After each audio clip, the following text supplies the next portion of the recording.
സംവാദാമൃതത്തിൽ രാജ്യ പരിപാലനത്തെ സംബന്ധിച്ച, രാജാവിൻ്റെ ഭരണാധിപന്റെ ഭരണ നയത്തെ സംബന്ധിച്ച സുപ്രധാനമായ ഒരാശയമാണ് നാം ഇന്ന് ചർച്ച ചെയ്യുന്നത്.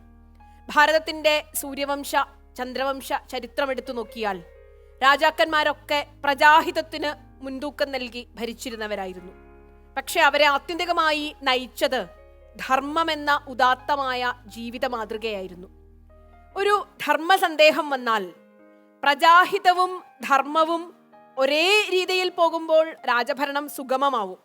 പക്ഷെ ഏതെങ്കിലും ഒരു നിർണായക സാഹചര്യത്തിൽ ഇത് രണ്ടു തരത്തിൽ വന്നാൽ, പ്രജാഹിതം ധർമാചരണം, ഇത് ഒരു വൈരുദ്ധ്യത്തിലേക്ക്, വിരുദ്ധധാരകളിലേക്ക് നീങ്ങിയാൽ രാജാവ് എന്തിനാകും മുൻതൂക്കം കൊടുക്കേണ്ടി വരിക? വളരെ നിർണായകമായ, വളരെ തന്ത്രപ്രധാനമായ ഒരു ആശയമാണ് നാം ഇവിടെ ചർച്ച ചെയ്യുന്നത്. ശ്രീരാമചന്ദ്രസ്വാമി ദശരഥന്റെ ആഗ്രഹ പൂർത്തീകരണത്തിന് കൈകേയിയുടെ വരപ്രാപ്തിയുടെ ഭാഗമായി ശ്രീരാമചന്ദ്രസ്വാമി കാട്ടിലേക്ക് പോകാൻ ഒരുങ്ങുമ്പോൾ അയോധ്യയിലെ പ്രജകൾ മുഴുവൻ നിലവിളിക്കുകയായിരുന്നു അക്ഷരാർത്ഥത്തിൽ. ശ്രീരാമൻ പോകരുത്, ശ്രീരാമൻ പോകരുത്. പ്രജാഹിതം മാനിച്ചുകൊണ്ടാണ് രാമനെ യുവരാജാവാക്കുവാൻ ദശരഥൻ തീരുമാനിക്കുന്നത്. ഈ പ്രജകൾ രാമനോട് കരഞ്ഞഭ്യർത്ഥിച്ചു രാമൻ പോകരുത് എന്ന്. അവിടെ രാമൻ മുൻതൂക്കം നൽകിയത് തൻ്റെ ധർമാചരണത്തിനായിരുന്നു. സീതയെ ഉപേക്ഷിക്കുന്ന സമയത്ത് പ്രജാഹിതത്തിന് മുൻതൂക്കം നൽകിക്കൊണ്ട് പ്രജകളിൽ ആരെങ്കിലും ഒരാൾ ഒരു അപമാന വാക്ക് ഉച്ചരിച്ചാൽ താൻ അത് ചെവിക്കൊള്ളുക തന്നെ ചെയ്യും എന്ന് പ്രജാഹിതത്തിന് മുൻതൂക്കം നൽകിക്കൊണ്ട് രാമൻ സീതയെ ഉപേക്ഷിക്കുകയുണ്ടായി.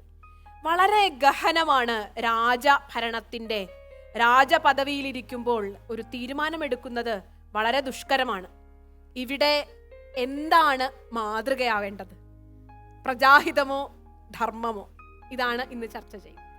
രാമായണത്തിൻ്റെ പശ്ചാത്തലത്തിൽ നോക്കുകയാണെങ്കിൽ, അല്ലെങ്കിൽ ഏത് കാലത്ത് നോക്കുകയാണെങ്കിലും, നമ്മളതിനെ പറഞ്ഞാൽ അത് പ്രജാഹിതമായ ധർമ്മം എന്ന് പറയേണ്ടി വരും.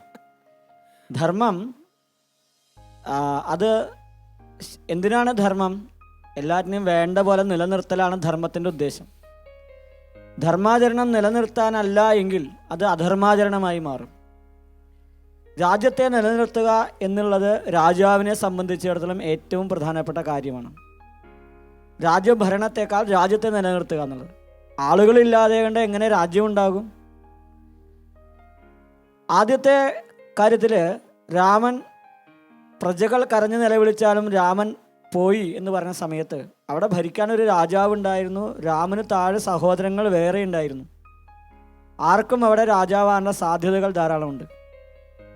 അവിടെ രാമന് തൻ്റെ വ്യക്തിപരമായ തീരുമാനം എടുക്കാൻ ഒരു ബുദ്ധിമുട്ടില്ല. ഒരു മകൻ എന്ന നിലയിൽ തീരുമാനം എടുക്കാനായിട്ട് ധർമ്മത്തെ പാലിക്കാൻ, കാരണം അവിടെ പുത്രധർമ്മമാണ് മുന്നിട്ട് നിൽക്കുന്നത്.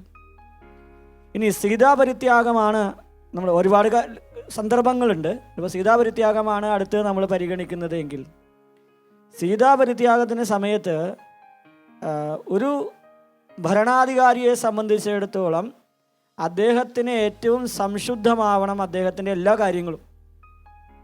മുമ്പ് നമ്മൾ ചർച്ച ചെയ്ത പോലെ ഒന്നും മറച്ചു വയ്ക്കാനായിട്ടില്ല. അതാണ് അതിൽ സംഭവം. അപ്പോൾ അത് തൻ്റെ കുടുംബകാര്യമായാൽ പോലും സീതയെക്കുറിച്ച്, റാണിയെക്കുറിച്ച് ഒരു ആൾ സംസാരിച്ചു എങ്കിൽ അരമന രഹസ്യം അങ്ങാടിപ്പാട്ടായി എന്നാണ് സംഭവം. അതായത് ഒരു അലക്കുകാരനിൽ വരെ എത്തി എന്ന് പറഞ്ഞാൽ സമൂഹത്തിൻ്റെ ഏറ്റവും അടിത്തട്ടിലേക്ക് ഈ വിഷയം ചർച്ച ചെയ്യപ്പെട്ടു എന്നാണ് അർത്ഥം. അങ്ങനെയുള്ള സമയത്ത് രാജാവ് എന്ത് തീരുമാനിക്കണം?